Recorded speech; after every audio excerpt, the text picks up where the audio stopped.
Okay, so today we are going to talk about lesson 2, slope from a graph. So you should have already watched the slope dude video, but if you haven't, I'm going to actually go over that graphic that you see first thing in your notes about slope. So slope should be something that's probably new to most of you, and slope is the steepness of a line. And when we're referring back to slope dude, there are 4 different types of slope that we can encounter. The first one being a positive slope, and he refers to this as puff puff positive. And while the video is kind of bland and boring, it actually really helps you remember these different types of slope. So you've already reached the peak of the mountain, you're coming down the mountain when you're skiing, and you have a negative slope when you are coming down and to the left, and he refers to this as a nice negative. The flat part of the ski slope is referred to as the zero slope because it is zero fun to ski on a flat surface. And then he comes to the edge of the cliff and he talks about a worst curse word in math ever, and we call that an undefined slope. So again, to review, you have 4 different types of slope. Positive going up and to the right, negative going down and to the right. We have a zero slope when it's horizontal, and we have an undefined slope when it is vertical. So if we look at some characteristics about slope before we even try to find it, right here, this is a major kind of equation section of this chapter, and we will refer a lot about these. So what we're really going to focus on today is we're going to focus on the rise or the run of the slope, which is going to talk about, do we go up with our slope? Do we go down with our slope? Are we going to the left? And are we going to the right? And if you think about that in math, we always think up is positive, whereas down is negative, and left is negative, or right is positive. So we're going to be comparing those 2 things today when we talk about slope and how we identify it. So 2 important things that we want to talk about are the kind of special case slopes. And those are our zero slope, which refer to a horizontal line, and our no slope or our undefined slope, which we see when we have a vertical line. Those slopes don't have a rise or a run. They don't go up and down. They don't go left and right. They go in one continuous direction.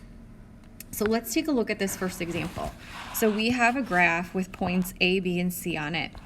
And the first thing we're going to do is we're going to walk through this pretty slowly. So to get from point A to point B, which direction do you move? You move to the right and you move up.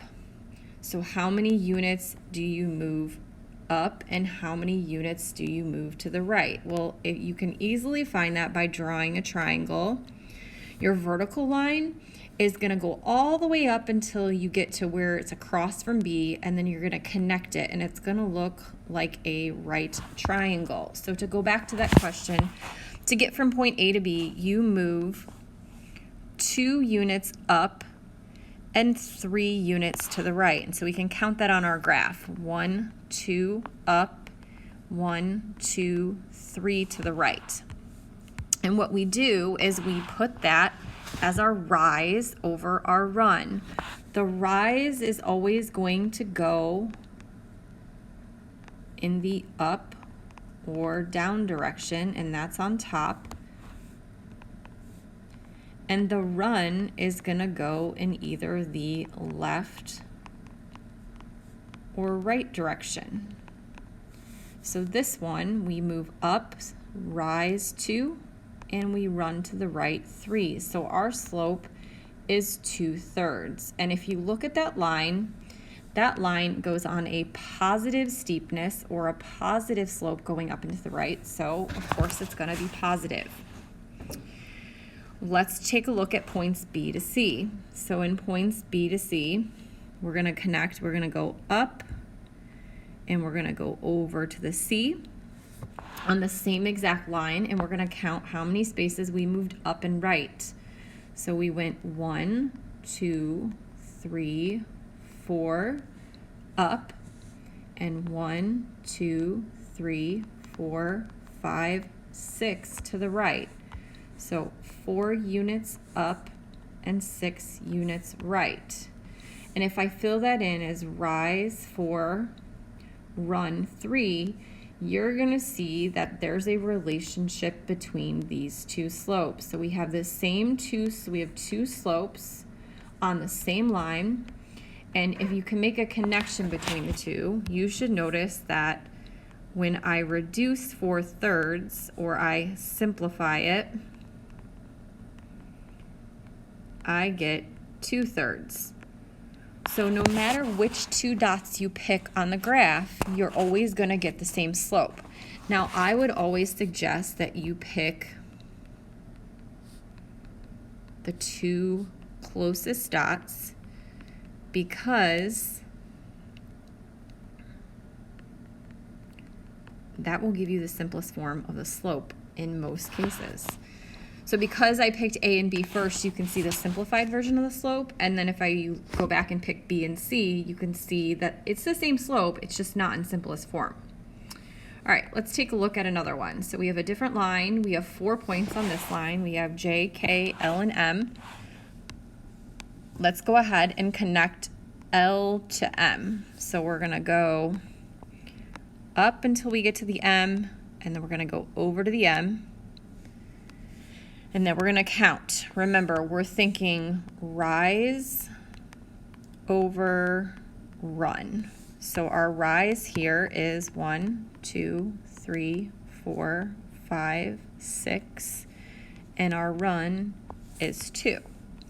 So we move 6 units up and 2 units to the right, so that gives us a slope of 6 over 2. Let's continue and go with J to K. So that's down at the bottom.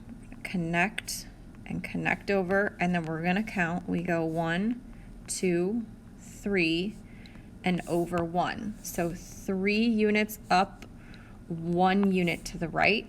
So our slope is 3 over 1.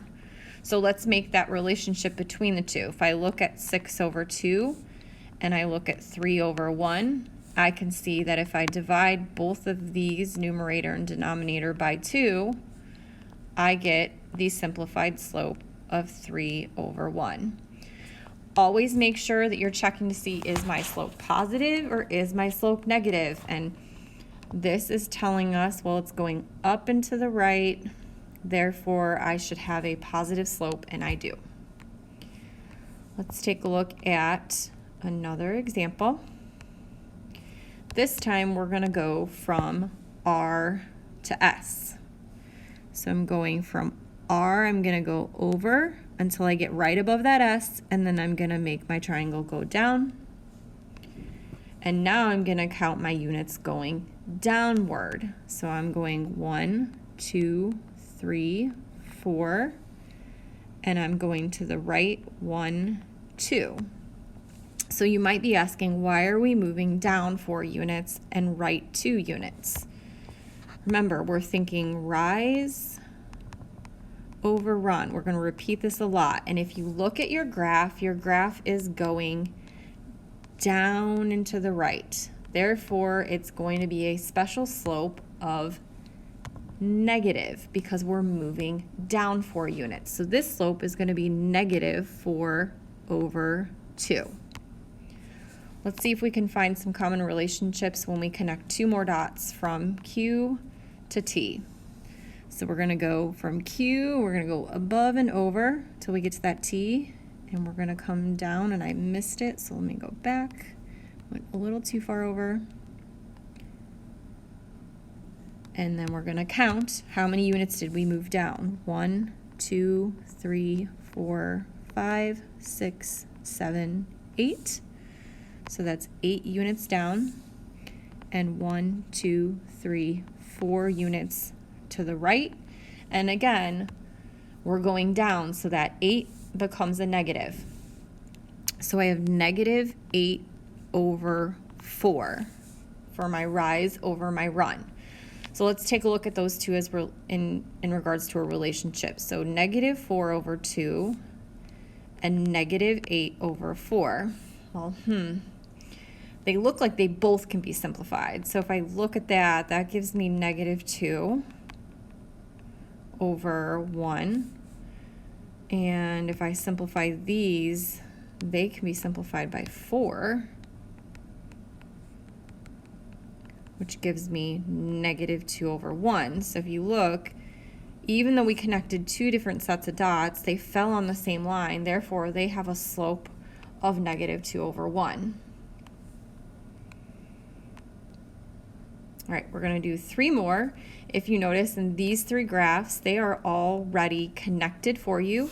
The right triangle is already there, and we're going to determine the slope of each of these. So they're already done. We're going to look, and the first thing I want you to do is determine, are the lines positive or negative? So when I say that, is this going up and to the right or down and to the right? And this is going up and to the right. So I would enjoy you writing positive so you don't forget that your slope needs to stay positive. And then when we look at the up and down, so up and down goes this way. We have 1, 2. We look at our right, we go 1, 2, 3. That means our slope is a positive 2/3. Let's go to the next one. So if you look, pink line I drew, it's going up and to the right. Therefore, it is a positive slope. So let's go ahead and count our rise or our upward direction. 1, 2, 3, 4, 5, 6. And then if we go to our run or our right direction, 1, 2. This has a slope of positive 6 over 2, but we want to have it in simplest form. So we can divide both by 2 and get 3 over 1. Last example that I'm going to do with you guys, we are drawing our pink line in. We're deciding, is it going up and to the right for positive or down and to the right for negative? So I notice this is in that opposite direction, so it is a negative slope. Let's count our downward motion then, since it's negative. 1, 2, 3, which is a negative 3. And then when we go over and to the right, we have 1, 2, 3, 4, and 5 to the right. So our slope is negative 3 over 5. So just to review, slope is either positive, negative, undefined, or 0. And I realize we haven't done any undefined or 0 other than briefly talking about it, and that is okay. It's rise over run, so we're counting our upward or our downward motion depending if it's positive or negative, and then we're counting to the right to determine our run. Hopefully this helps, and if not, you can go back and rewatch my notes. You are going to try these bottom 6 problems on your virtual day, and you're actually not going to do this one or this one because the slope of the line ends up with a decimal, and we are not focused on that right now. All right, that's it.